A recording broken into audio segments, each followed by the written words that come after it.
Hey, so welcome, Melissa, to the Feminine Frequency podcast. I am super grateful to have you here today. Oh my God, I'm so excited to be here. I can't wait for us to get started. Yeah, let's dive in. I'd love for you to share with the listeners, how do you play? How do you incorporate play into your life?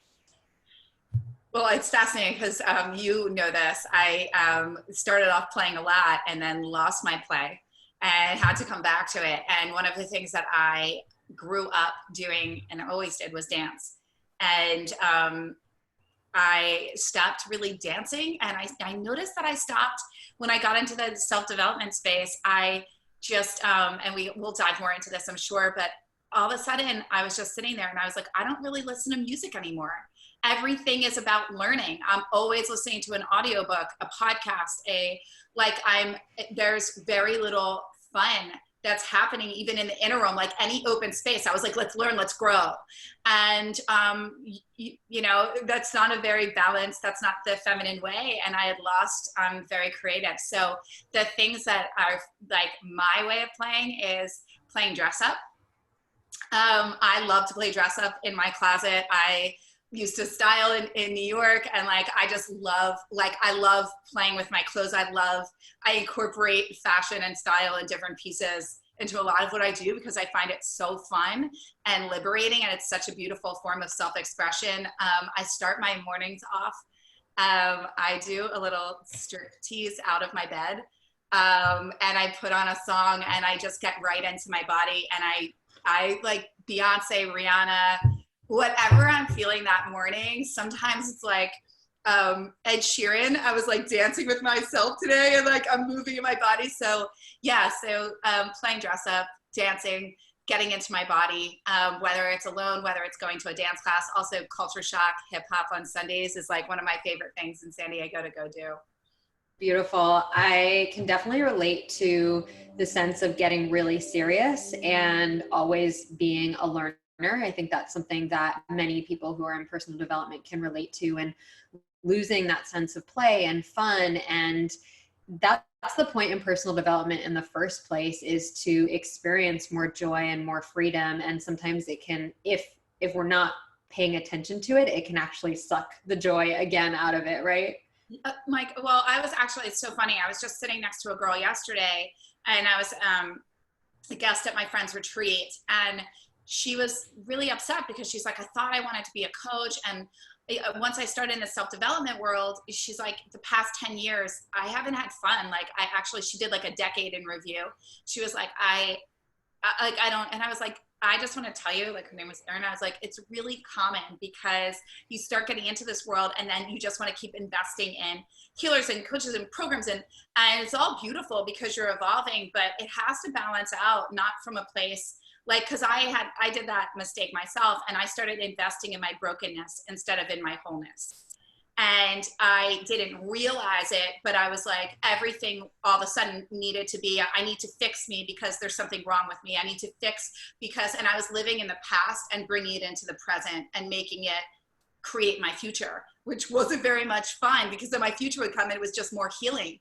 Like, you're not meant to do that. And I don't think people really talk about that enough, because they're like, yes, and it never ends. And it is true. Like, you're a human being, so you're always evolving. Life's going to give you lessons, whether you want to invest in, it's just whether or not how you want to handle them, and whether they're going to be gifts, right? Like you and I have talked about that, and we can talk about that today. But it was really interesting because I think that that's something that I know for women in corporate America and entrepreneurs and just women in general that are stepping more and more into this conscious realm of femininity and evolution within self. It's like really important to keep the play and use it as an exploration and be your own investigator and detective as to who you are and what lights you up, and have fun with it instead of looking at it as a daunting, I should journal. It's like, no, you get to, because it's super cool to actually peel back layers of yourself and have that time, you know?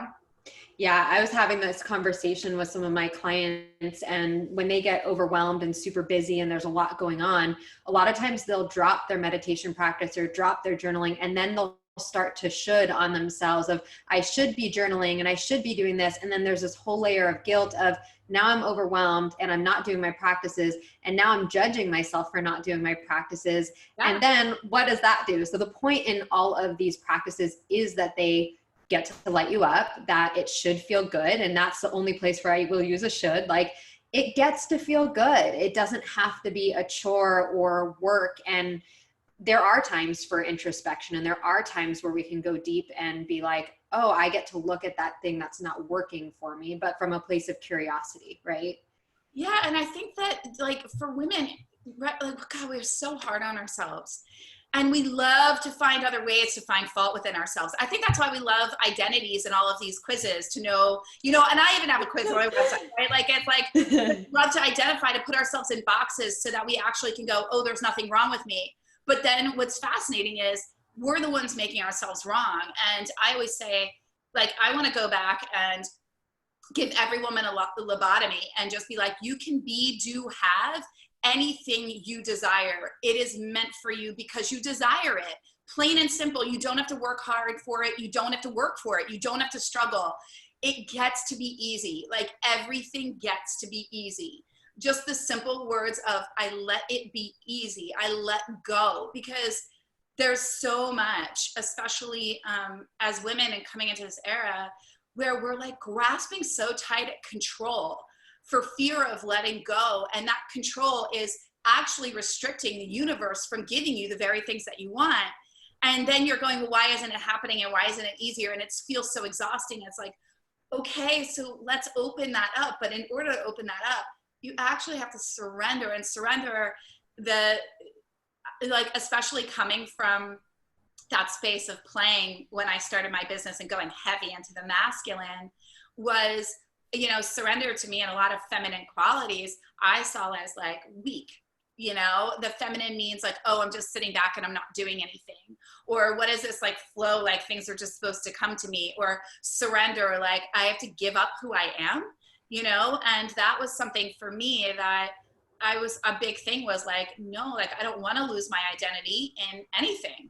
I want my identity, so I'm going to hold on to it. And I'm goal driven, and isn't that a good thing? And I'm a high achiever, and I'm, and what I really saw was like, I was a controller and I was a perfectionist. So no matter what I did, it was never enough.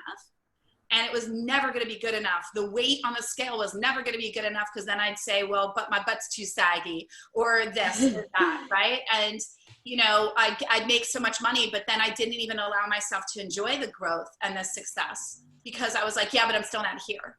And we just need to get on to the next goal. And there was so much control that the universe was always, I look back and it was constantly like, here, Melissa.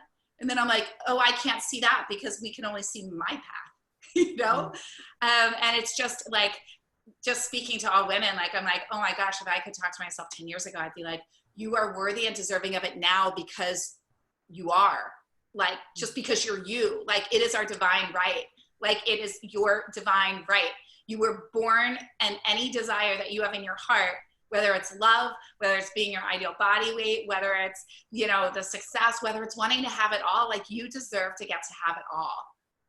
Yeah. I so appreciate you sharing and peeling back the layers of this element of control and not being able to enjoy the abundance that you had created for yourself. And I say that because you're someone who has been in the same industry as me for longer than I have, someone who has done an incredible job in creating massive impact and also creating a business. And from the outside, as someone who's entering into the space, at least for my experience, I looked up and I was like, wow, she's just, has it all, right? And there were a lot of pieces that you had. And it wasn't until we sat in circle together, which is one of the most powerful things that I think women can do ever, where we realized that we're all the same, that we're all working on things. And what I loved when we got the opportunity to be in circle together was at Devaney's house, and she was a guest on the show.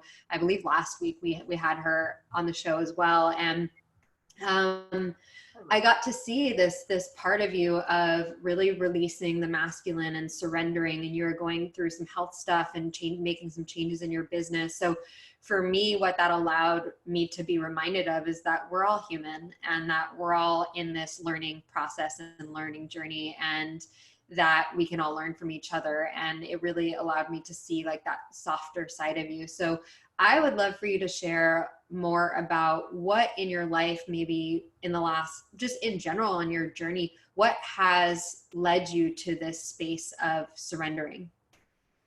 Well, first off, thank you for that acknowledgement. It's, I think that that's a disservice that we do as women. And it's all our own core wounding, right? Like, look perfect on the outside, and and we always assume everybody else has it all together, and then we make ourselves wrong.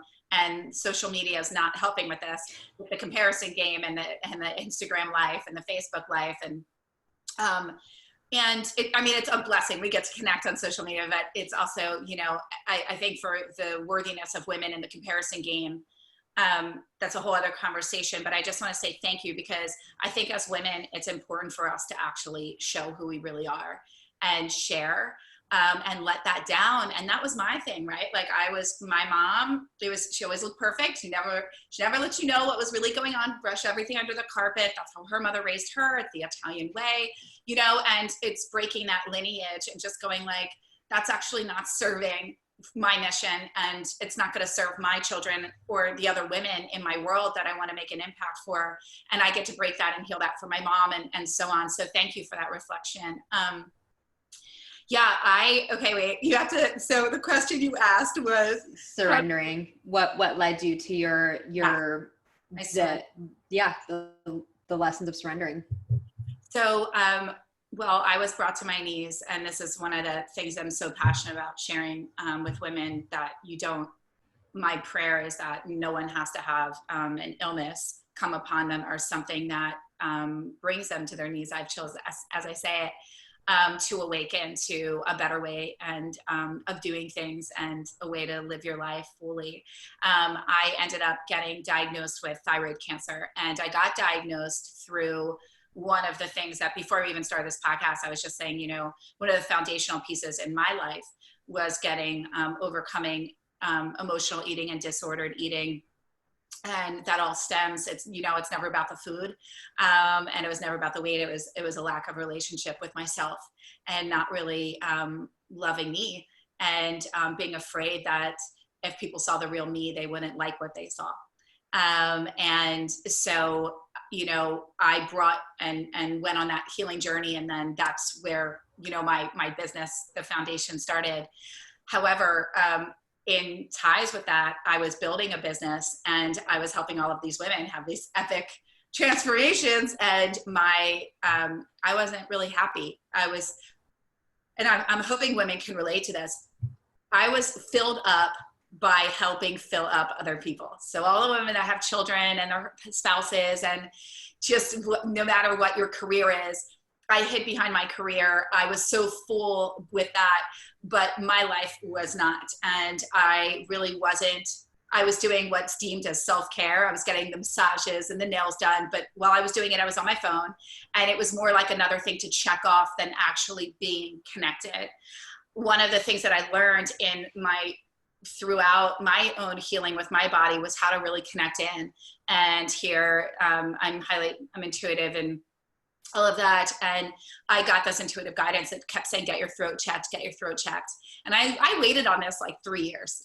And I was like, and then I came to San Diego. And anyway, I went, fascinating, 3 years, 3 doctors. Then I went to 3 doctors, and they were all like, you have nothing, you have no lumps, you're not taking any medication, you have no symptoms. I don't understand this need to get your throat checked. And finally, I was at my OBGYN, and I was like, I don't know what the test is. I'm a nutritionist, I'm not a doctor, but what do we have to do? Because I just need to know. And we went in, and it ended up that I had thyroid, I had papillary carcinoma, and I ended up in the 2% of the most challenging of cases. For what that was, and it was wanting to spread. So I had 2 surgeries, and quarantined, radioactive iodine, all the things. And in that time, I just said, I need to live my life differently. What is it that I need to do? and I had a spiritual awakening, and I came back and I said, I've completely abandoned the feminine in my life. I am not doing anything. I'm not fostering anything creative because I'm building this business. And my events were like going to networking events. You know, my fun was like masterminds, and it's amazing. You're with these like epic people, but everything was, none of it. There wasn't play. There wasn't pleasure. I wasn't even allowing time for really like romantic relationship. Even that was like a job. It was like, oh, let me fit that in when I can. So it brought me to my knees, and it's been the greatest gift ever. And I changed my entire business, and have helped even more women as a result. And now it's something I'm so passionate about, is helping women really be an advocate for themselves and their health and balancing that. Yeah. Yeah. So intuitively, you knew that there was something going on in your body, and you ignored it and ignored it. And I talk a lot about this with intuition, that most times women actually know when, like, they have this inner knowing that there's something that's not right, but we don't actually give ourselves permission to be like, I can actually have it all, or it's okay for me to do something that makes me happy. And very often we don't listen until there's something that actually forces us to listen. So you talked about that moment being brought to your knees, and that often is the time. It's so interesting how many women wait until that point in order to make a change. Or, you know, here's the other thing with intuition for everybody listening. It doesn't make sense. Like, get your throat checked. What? Like, why? Like I was a health practitioner. I'm like as healthy as can be, like doing all the things, right? And I had no symptoms. So getting my throat checked, it's those easy things that we can dismiss. And intuition is a whisper. Everyone thinks it's like this cloud and like this lightning bolt comes down and you just know. Like the biggest thing with intuition, and when I teach women to be more connected, and is you actually have to listen to the craziness and trust in it. Like when you get that notion that's like, take an extra set of keys today. And you're like, why would I take an extra set of keys today? Trust it, because later on you're going to find you're locked out or something happened, and you're going to go, that's why. And the more that we start to strengthen that muscle by listening to it, even if it doesn't make sense, you will find that you're like, oh my gosh, there is divine wisdom at play always. I am fully supported by the universe always for my life to be in constant flow and immense ease, because there is something greater that knows what is going to happen. And my goal is, my job is to trust and know in that, because it won't make sense. Like, especially when you're guided to things business-wise and relationship-wise, and hey, walk back into that cafe and you end up meeting, you know, your husband, and you're like, why would I go to that cafe? That's not the one I normally work at, you know, or like just random things. And so that's how intuition works. And, you know, it was that trust. And then unfortunately, I had to really like surrender, and it was me going like, I'm not taking that time. But yeah, it's so easy to dismiss those things.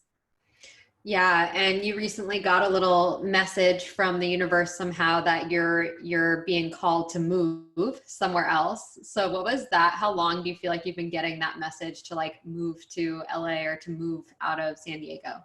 Yeah, since last March. Mm-hmm. Since last March. Yeah. The same thing happened to me in New York. And I would say like for anybody that's sitting and maybe struggling with anxiety, or is just kind of wanting or tapping into like opening up, or maybe you've had something that you've wanted to heal, you know, even this past fall, I got a call from my doctor when I went in for my yearly scan that the cancer had come back. And not only that it had come back, but it had spread to my lung. And it was actually the day that I had leased my apartment here and rented my apartment in LA to sublet for 3 months. Cause I was like, well, if I'm going to go up there, I want to see if I like this area. Whole car's packed, everything's done. I'm literally en route. And I'm like, doctor, tell me what's up. I am so diligent. I go in for my blood work. I'm doing all the things. And I was like, do I have any reason to worry? And he's like, absolutely not. Numbers look great. I'm like, tell me the good news. He's like, I don't have any. And he's like, worst case, you have to go for another surgery and then be quarantined again with an even higher dose. Best case, you have to be quarantined again with a high dose, which means you're just not normal for like 7 months. Like it's just a lot on your system. And I was brought to my knees. And so for anybody else kind of like in this realm, the thing that I did is I really sat there, and I really want like everyone to hear this, guys. You are not meant to struggle. And it really becomes a part where you just go, I choose a new way. Like I choose a new way. I will heal whatever is here. And I no longer am in alignment for that. Like I just drew a line in the sand. Like, yes, I'm not going to say I didn't cry and absolutely like went into this full, but I sat there again and I was like, what feels true for me? And I was like, well, if you go back to San Diego, and I was like, that doesn't feel true because I'm going to go into this healing energy that something's wrong with me. And I need to believe and have faith right now that I'm fine and that this is a fluke, because that's what I'm aligned with. So I drew this line in the sand, and this is where this like magical mindset for anything you desire really comes in.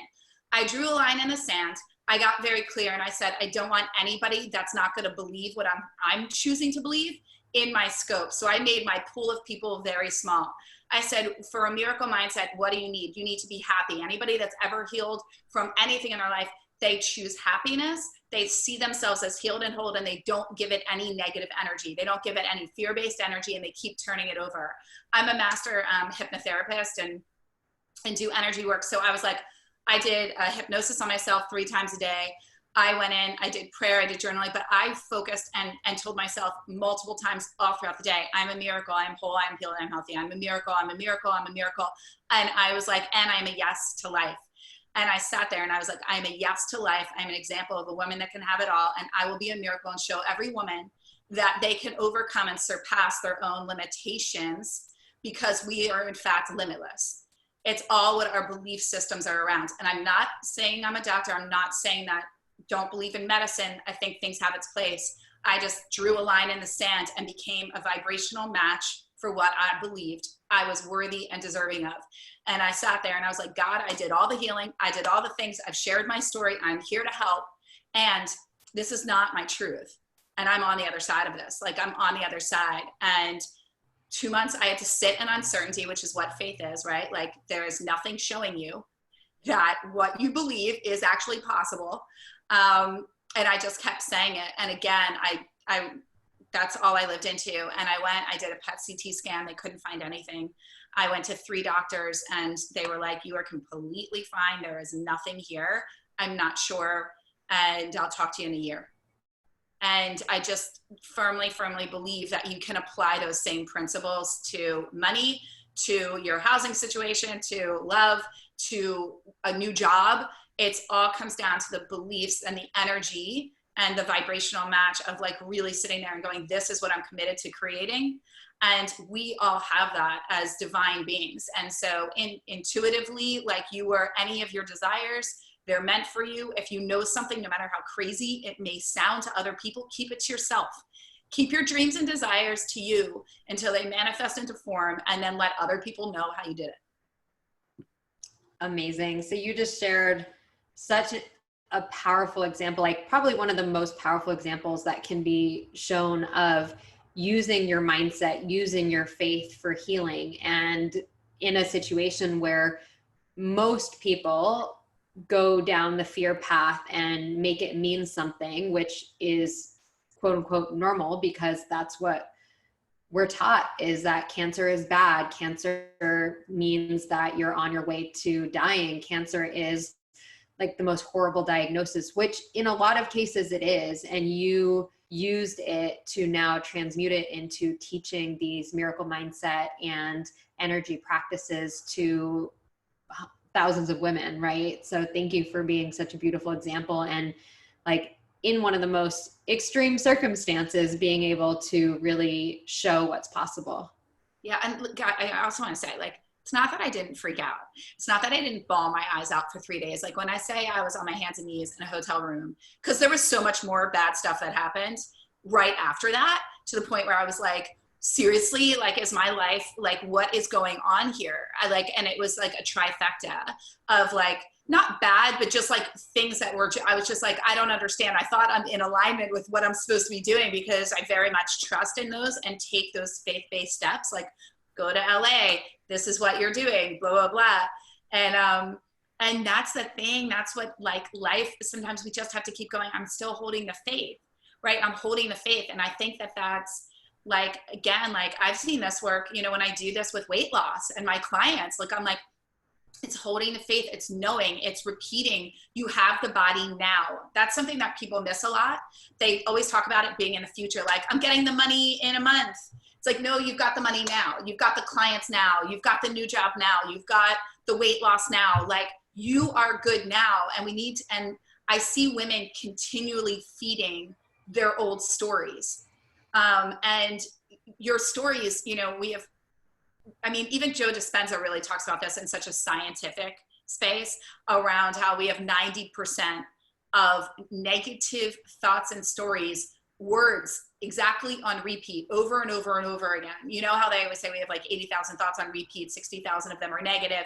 Like, he's actually like, we actually have 90% of our thoughts on a given day are negative, and they're repeats from yesterday and the day before, and all fear-based thoughts. So as a human, you're already, the minute you wake up, prone to that. So we have to actually work to go, okay, if I want to go into, like, you know, I teach wholeness, right? Like, coming back to the truth of who you are before you ever thought you were less than, going back to that light, right? Like, we were all born of divine light without any doubt, without any fears, without any worry. And it's like coming back to that before you had any trauma or anybody in their life say you were less than in some way, right? Because it's all that not enoughness that we need to clear out.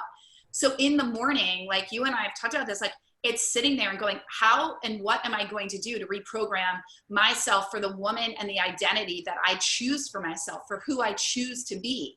Because you cannot, as Aristotle says, you cannot shift who you are from where you are and from who you currently are. You actually, I'm butchering his exact quote, so look it up, but like, we actually have to be different, not think different. Your mind is set up for survival. So your mind's gonna have you think the exact same things, and your comfort zone, even though it's really uncomfortable and not what you want, of the excess weight or the job you don't like or the this or the that or the marriage that isn't working, that is your comfort zone. So even if you wanna change it, this is why we go into those cycles of self-sabotage.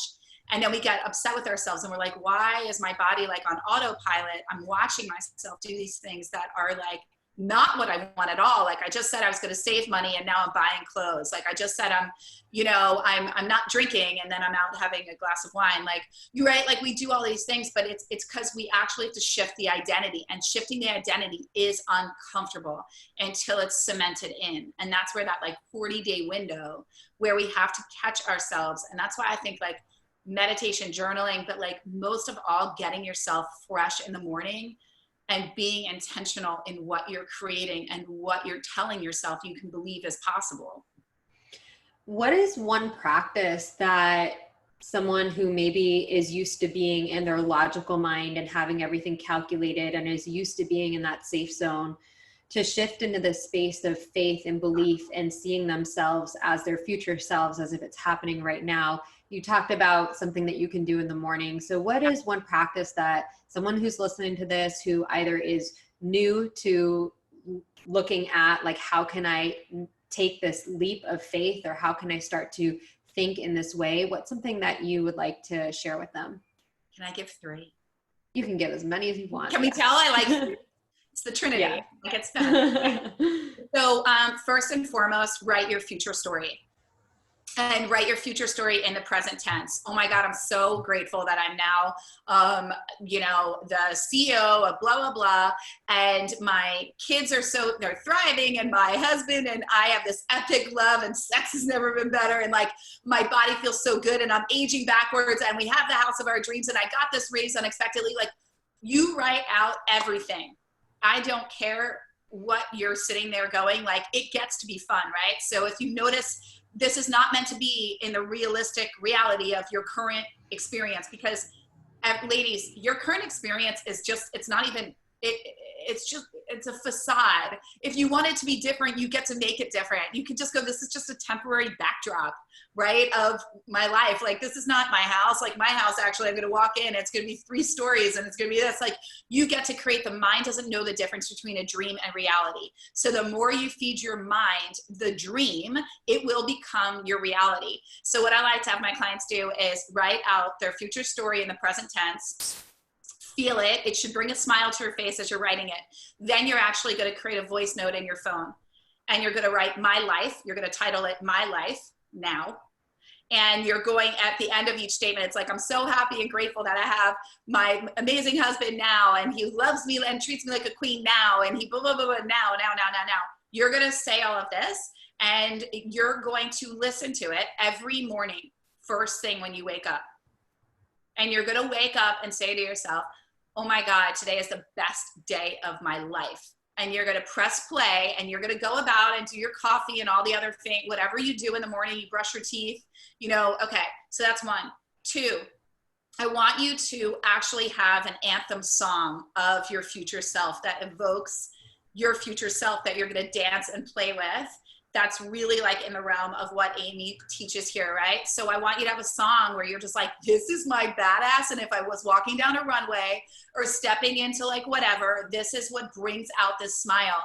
And anytime you doubt who you are, you're going to listen to this story and you're going to play your anthem song. And I'd love if you listen to your story in the morning, put your anthem song on, brush your teeth, get your kids ready, put your earbuds in, whatever you need to do, you dance it out and get into your body right away. And then the next piece is really, really those 3 words of I am enough. I am enough. Like, you can have that as your power statement, or you can create a power statement. So I have my clients create a power statement.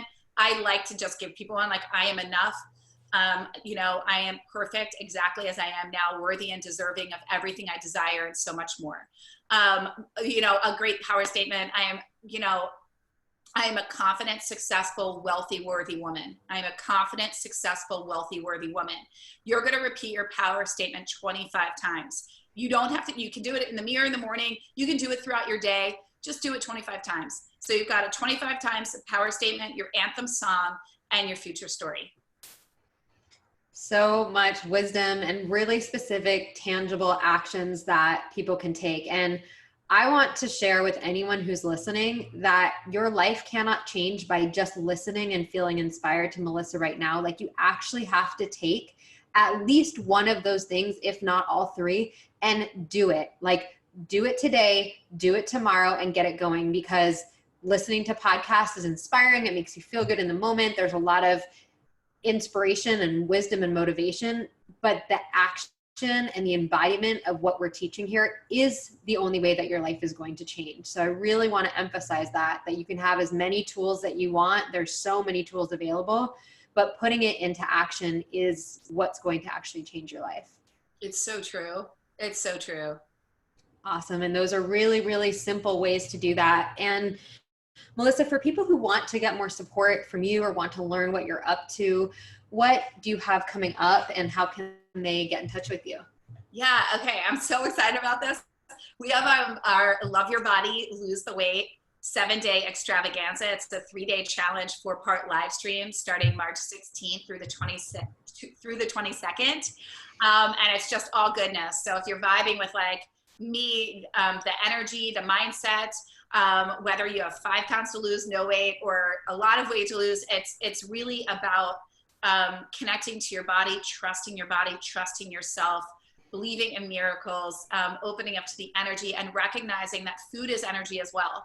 Our weight is energy, and it's all things that we get to release tied to stories and lack of worthiness within ourselves. And it's that healing that really needs to happen, because my mission is really for women to take whatever's dim their light and to shine so bright and then spread that light so we can all lift each other up. And I find that when women feel good in their bodies and confident and comfortable in their skin, they share all of their gifts in such a powerful way without anything holding them back. Yeah. So I would love, I can share the link with you. Definitely. We'll share the link in the show notes so you can join Melissa. And when is that starting? March 16th, Monday, March 16th through the 22nd. And then, and then I have my wholeness podcast, which we'll be having you on as well, which is also just another great way to just have daily inspiration, motivation, all the things. Amazing. Thank you so much for being here, for sharing your wisdom, and for all the beautiful work that you're doing to support women to come home to their bodies and to be the light that they're meant to be. Oh my God, thank you. And thank you for this podcast and all the work that you're doing. It's incredible. And sharing me with your community. Yeah, I'm so excited for them to get tapped in and get more of you too. Oh, you're awesome. Yeah, thank you. All right. There we go.